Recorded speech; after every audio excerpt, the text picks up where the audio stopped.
You wake up, not heavy, not eager, just awake. Moving through the morning as if your body remembers a script, your mind no longer cares to follow. You brush your teeth, check the notifications, to respond with the right tone and the right timing. And everything appears functional enough for no one to ask questions. Yet beneath that surface, something has quietly disengaged. Not with a dramatic break, but with the slow fading of a sound you didn't notice until silence replaced it completely. You're not sad, because sadness has edges, and this feeling has none. You're not lost, because being lost requires wanting to find your way. You're simply here, inhabiting a life that continues moving while you hover half a step behind yourself. You talk to people. You hear their words. You understand them. But nothing inside you reacts. Compliments don't light anything. Criticism doesn't sting. Even conflict feels distant, as though you're watching your own life through a window you can't open. You can still do everything you need to do, which is why this discomfort is so easy to dismiss. No crisis. No breakdown. No dramatic moment marking a before and after. Everything outside remains stable. And it's precisely that stability that makes the emptiness inside feel so disorienting.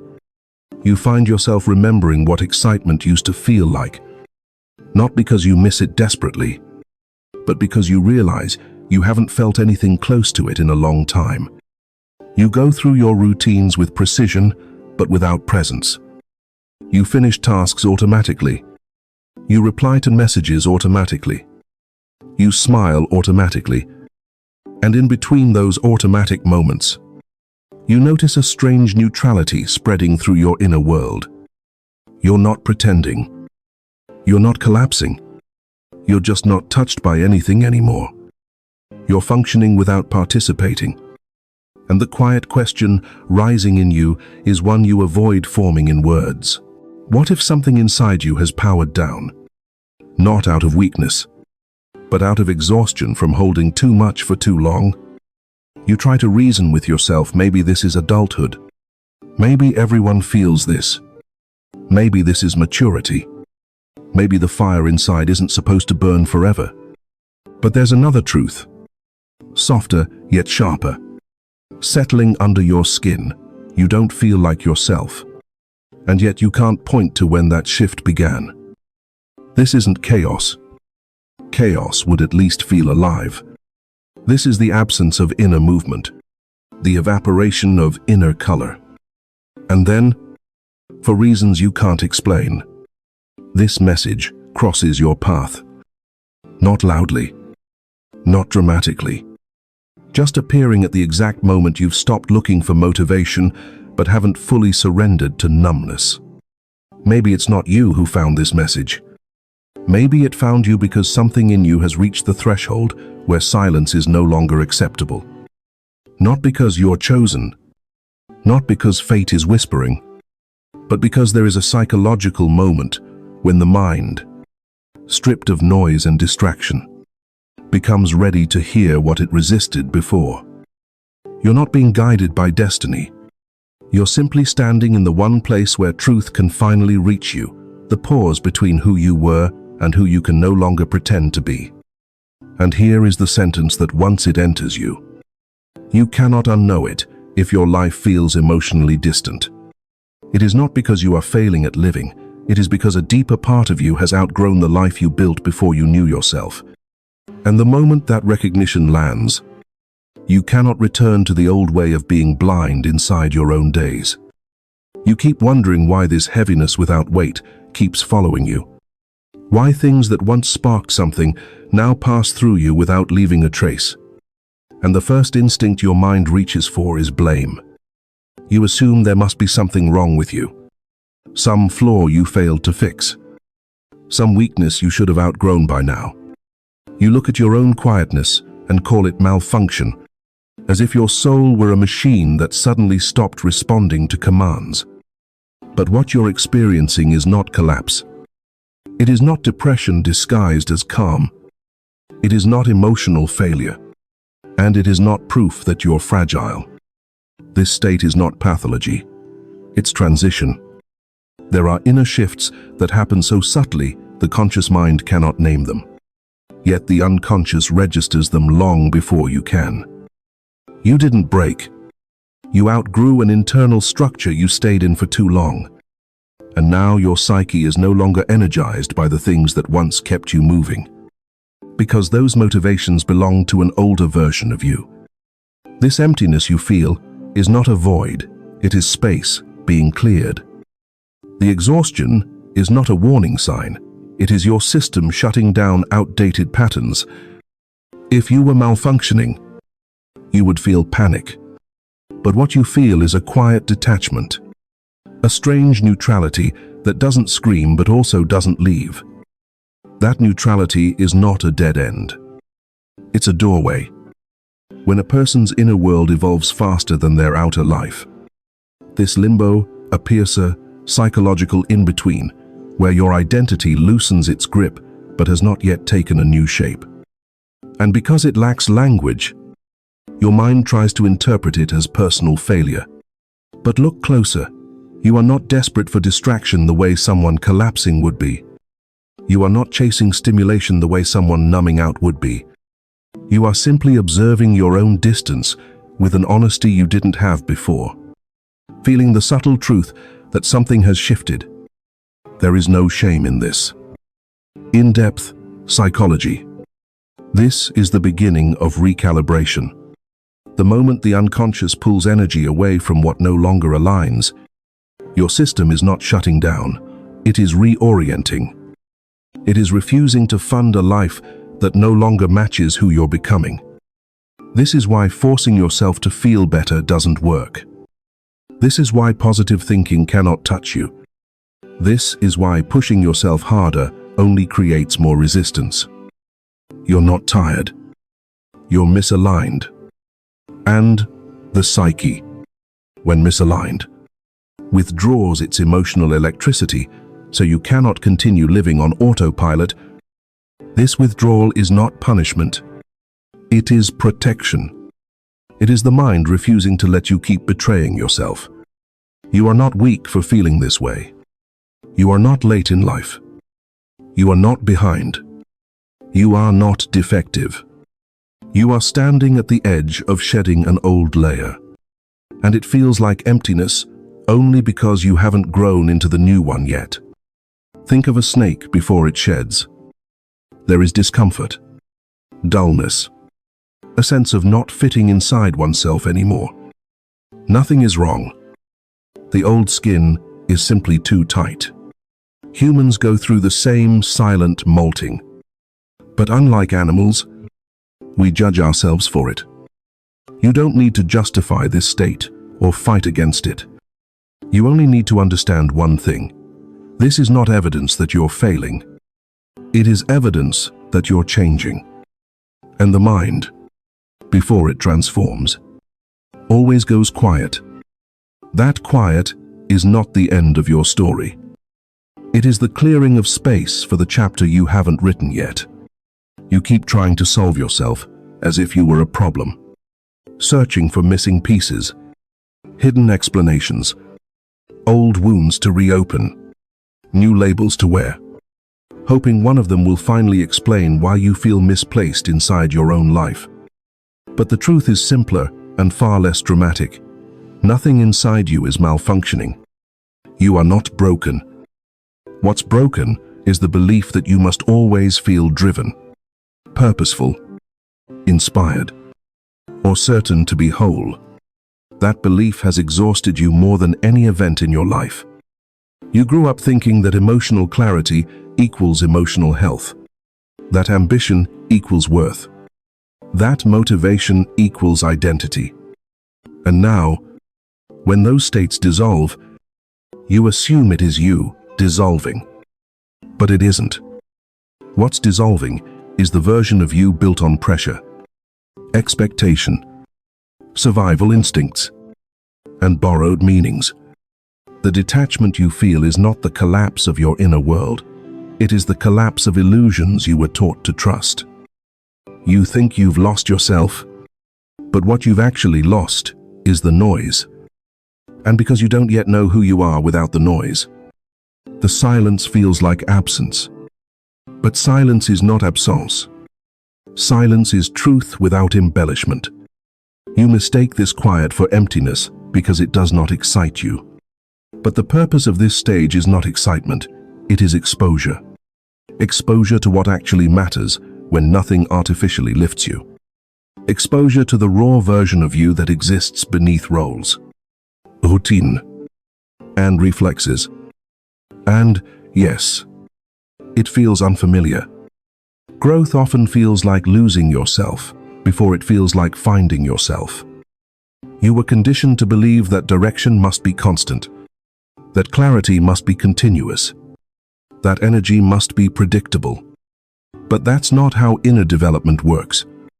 Development dismantles you first.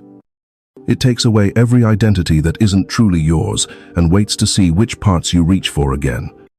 You interpret that waiting as failure. But waiting is where the shift happens. Nothing new can take shape while you cling to what is outdated.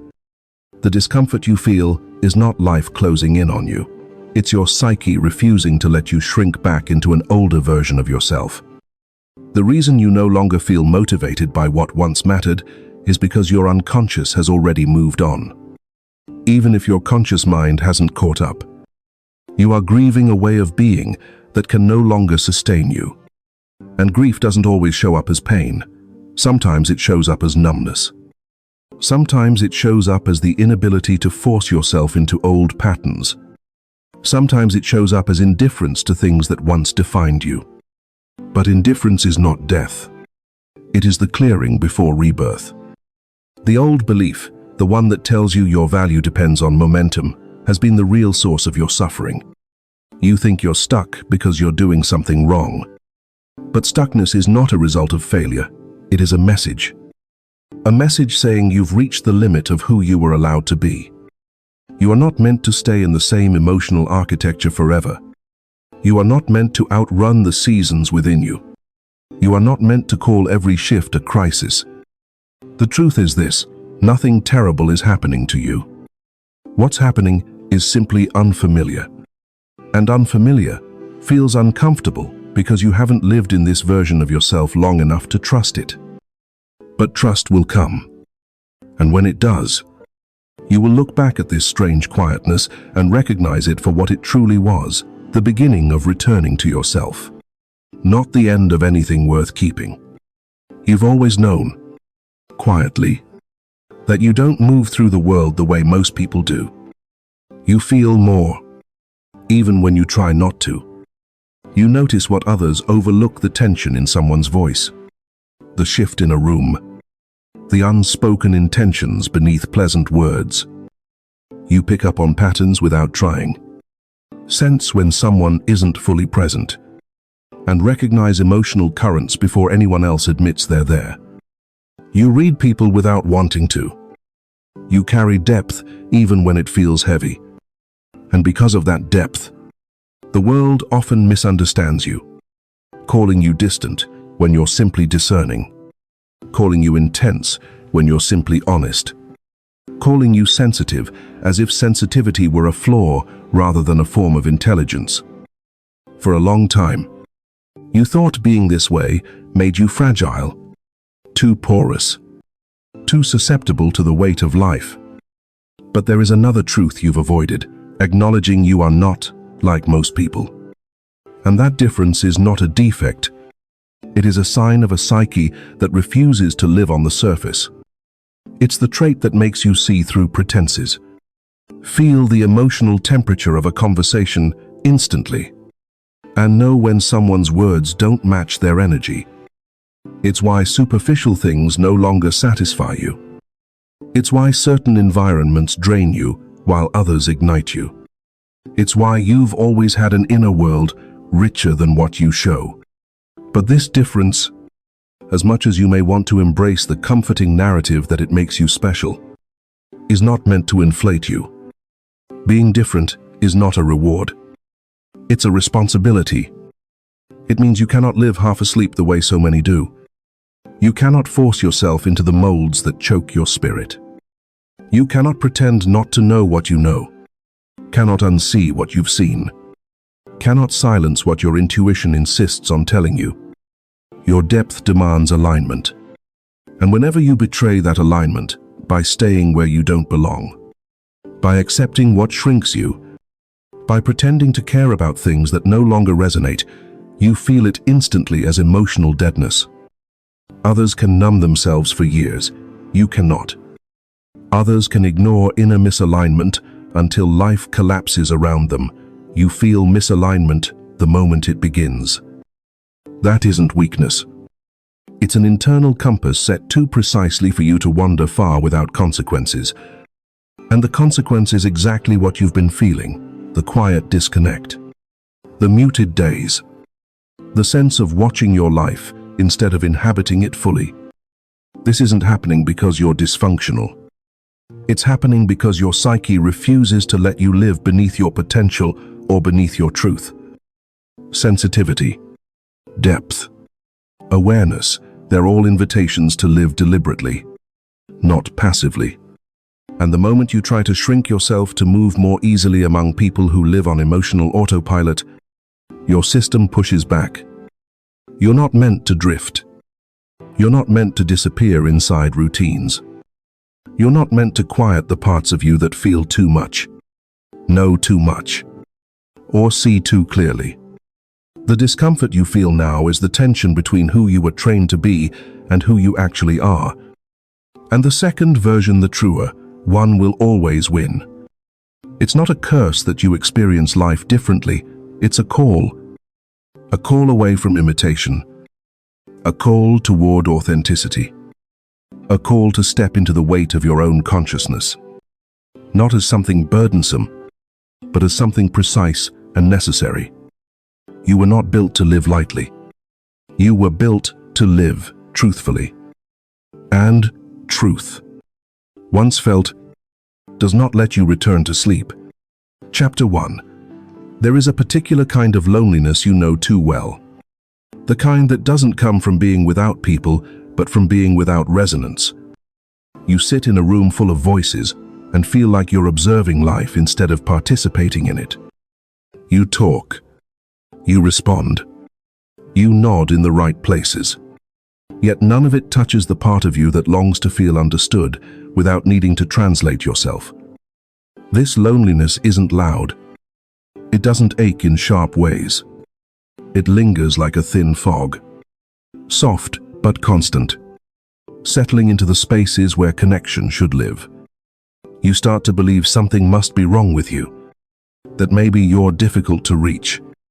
Difficult to know. Difficult to love. But this state is not a flaw. It's a phase of psychological separation that happens when your inner world grows faster than your surroundings. You're not withdrawing because you dislike people.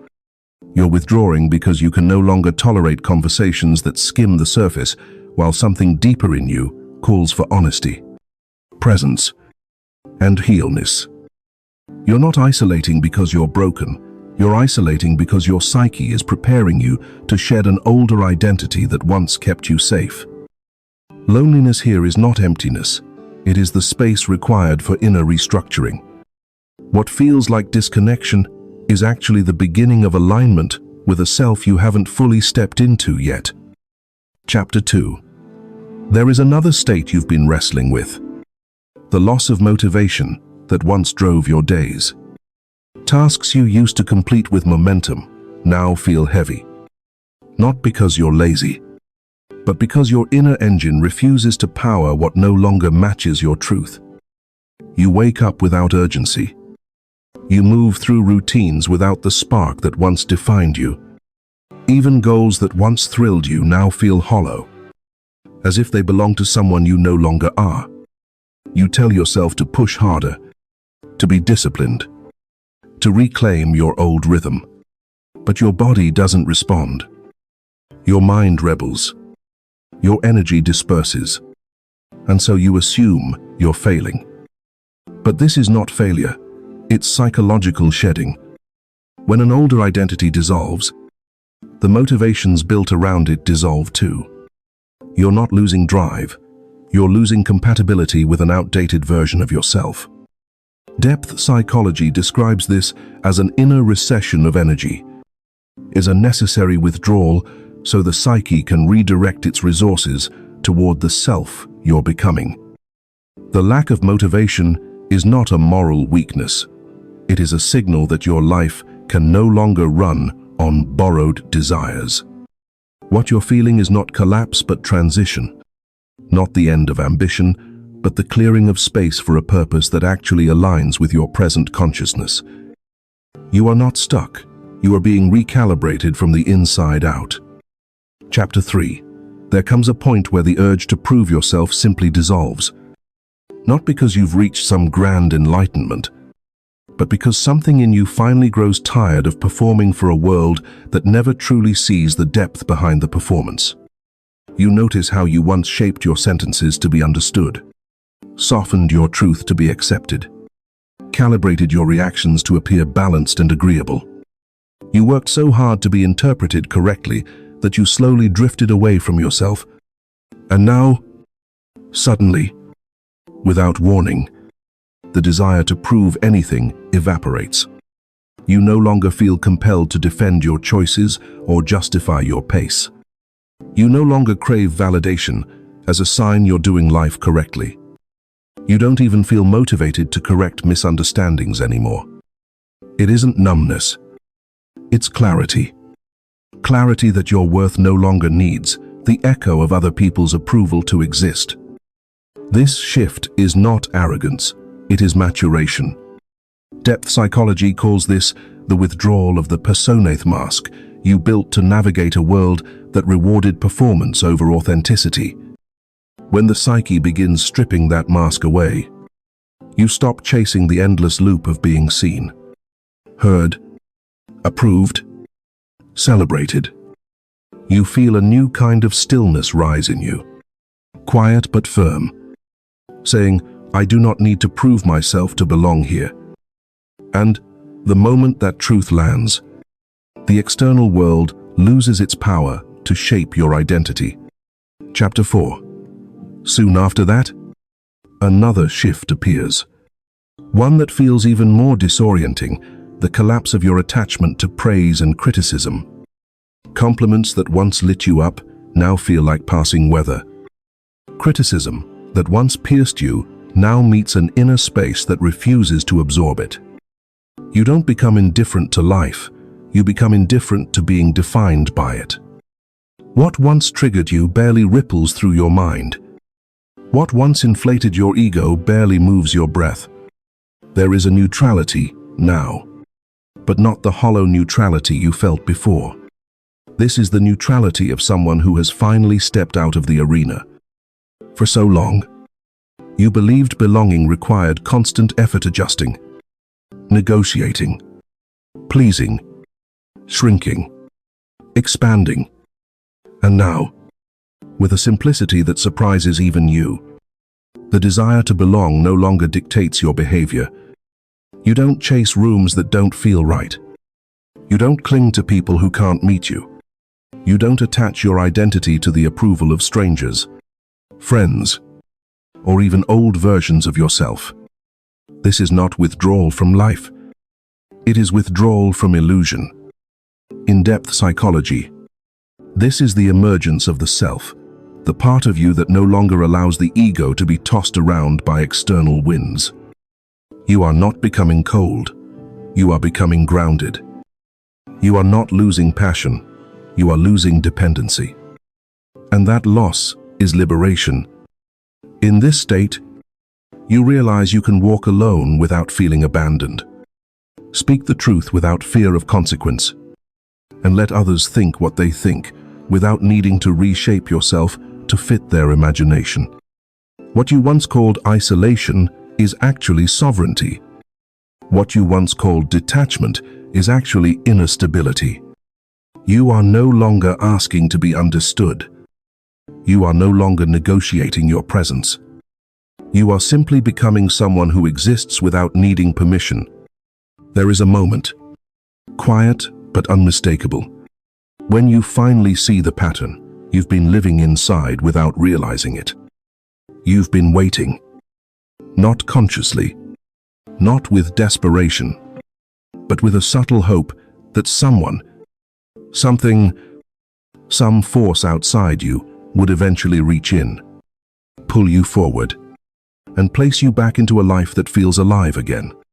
You keep functioning, but somewhere underneath the motions, you're waiting to feel chosen, waiting to feel understood, waiting for a spark, waiting for a sign, waiting for a person who finally speaks your language without needing translation. You're waiting for someone to notice the exhaustion you carry with grace, waiting for someone to recognize the depth you've never known how to express without sounding dramatic, waiting for someone to say, "I see what you've been holding together," and mean it. This waiting has been disguised as patience, disguised as introspection, disguised as emotional steadiness. But it isn't any of those things. It's a quiet standstill, a suspension of your own movement, a hope that clarity will appear without you needing to disrupt anything. You tell yourself you're resting. You tell yourself you're recalibrating. You tell yourself the timing isn't right yet.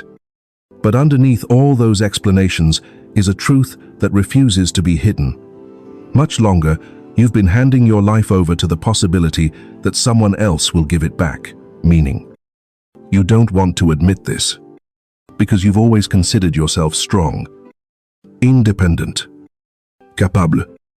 And you are. But strength doesn't prevent longing. Independence doesn't erase the human desire to be met. Capability doesn't quiet the wish to be held by someone who understands the weight and complexity of your inner world. Yet here is the part you haven't faced. The waiting itself has kept you suspended between who you were and who you need to become. The waiting has kept you from taking the step that only you can take. The waiting has kept you imagining a rescue that will never come in the form you expect. Because no one can walk into your life and return you to yourself. No one can cross the internal threshold for you. No one can ignite a fire you keep refusing to touch. People can accompany you, but they cannot awaken you. They can witness you, but they cannot inhabit your inner world on your behalf. They can love you, but they cannot live your unlived life. And the most painful truth, the one you've avoided, because of how final it sounds, is that the version of you who has been waiting is the version that cannot move forward. You've been standing at the doorway of your own becoming, hoping someone else would open it. But the door isn't locked. It never was. You simply haven't turned the handle, because turning it means leaving the familiar ache that has become part of your identity. Turning it means stepping into a life where you are fully responsible for your aliveness. Turning it means you stop asking for signs and become one. No one is coming to pull you out of this pause. Not because you are unworthy, but because this is the part of the journey that cannot be shared. This stillness you're in is not a punishment. It's a threshold you must cross by choosing yourself, not by waiting for someone to choose you. And the moment that truth settles into your bones, the waiting ends not because someone arrives, but because you finally do. There comes a point when you stop asking what's wrong with you and begin asking what version of you is trying to emerge beneath everything you've outgrown. Not because you suddenly gain clarity, but because something in you has grown too quiet to ignore.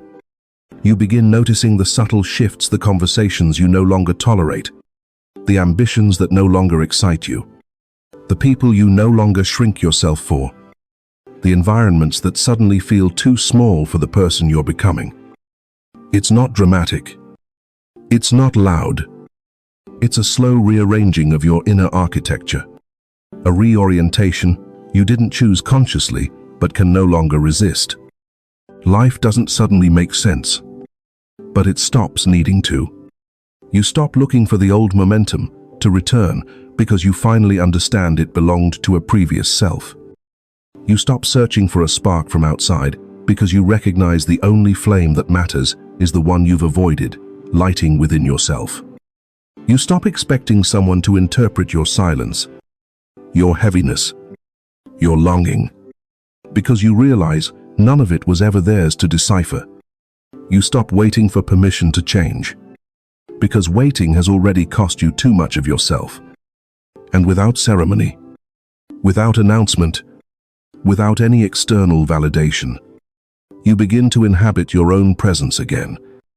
Not perfectly, not dramatically, just honestly. You start making choices that don't need to be justified, stepping away from dynamics that drain you, letting go of identities that depended on old wounds to survive. You begin to see that nothing you lost was meant to stay, and nothing you're becoming needs to be forced. There is a maturity in you now that wasn't there before. A quiet understanding that the life you were waiting for is not ahead of you. It unfolds the moment you stop abandoning yourself. You sense the path doesn't appear in a flash of inspiration, but in every small decision to stop betraying what you feel. The world doesn't suddenly open. You open. And in that opening, something soft but unshakable takes root. A willingness to walk forward without needing the entire map, without needing applause, without needing to be certain. You are not healed. You are not finished. You are not complete. You are simply present in a way you couldn't be while you were waiting to be rescued. And presence, real presence, is the beginning of everything you once thought someone else would deliver to you. You might feel the urge to turn this realization into a plan, to a promise, a transformation checklist. But not every truth demands immediate action. Some truths are meant to settle into your bones, rearranging your inner gravity quietly until the next step becomes unmistakable. This is not a conclusion.